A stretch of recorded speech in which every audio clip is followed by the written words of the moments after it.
Watch this. I got my PhD in the field of organic chemistry, postdoc at Stanford University, joined the group of a man who was going to win a Nobel Prize in chemistry, voted one of the top 50 most influential minds in the world. I was a visiting scholar at Harvard University. I've spoken at every major university in this country, have over 650 research publications, voted the R&D Magazine Scientist of the Year. I'm in the National Academy of Inventors. I'm a member of the American Association for the Advancement of Science, over 120 patents, started 7 or 8 companies. We work in areas that range from medicine to material science to electronics, computer memory, medical devices. We work across a broad range of areas. But more than any of that, what means the most to me is that I'm a Jew who believes that Jesus is the Messiah. I grew up just outside of New York City. I thought everybody was Jewish. I didn't even know that there was anything else. I had no particular interest in that, other than when all my friends were getting bar mitzvahed or bat mitzvahed, and then I would attend, of course, every week. There was never really any excitement for me. I remember once I even tried to talk to a rabbi. He just brushed me off. There was very little explanation for me. I remember when I went to college, I started meeting a number of people that said that they were born-again Christians, which was sort of an odd term. What's born again? What do you mean, born again? One person saw me in the laundry room. He said, "Do you mind if I give you an illustration of the gospel?" And I remember we sat there and he actually started to draw a picture. A cliff with a man on one side, and he drew a little man, and then another cliff with God on the other side. And a big chasm in between that he labeled with sin. And I looked at him, I said, "I'm not a sinner. I've never killed anyone. I never robbed a bank. How could I be a sinner?" And he had me read a verse from the Bible. For all have sinned and fall short of the glory of God.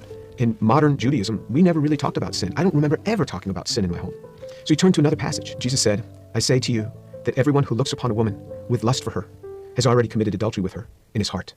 How?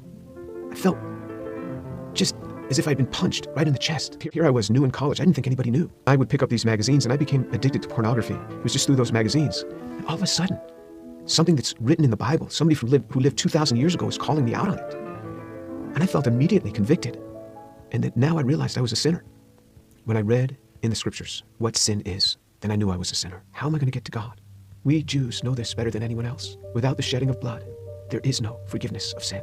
This description in Isaiah 53 of how he will bear upon himself my sin, the things that I had done. And this was him. This was the man that took this upon himself on the cross. The perfect God comes and gives himself for us.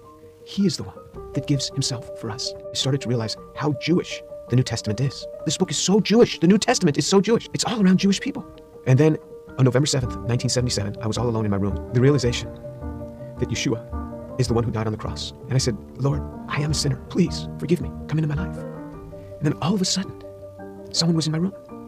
And I opened my eyes. I was on my knees. I opened my eyes. Who was in my room? That man, Jesus Christ, stood in my room. This amazing sense of God.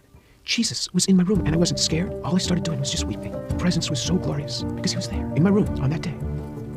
And I didn't want to get up. And this amazing sense of forgiveness just started to come upon me. That was him.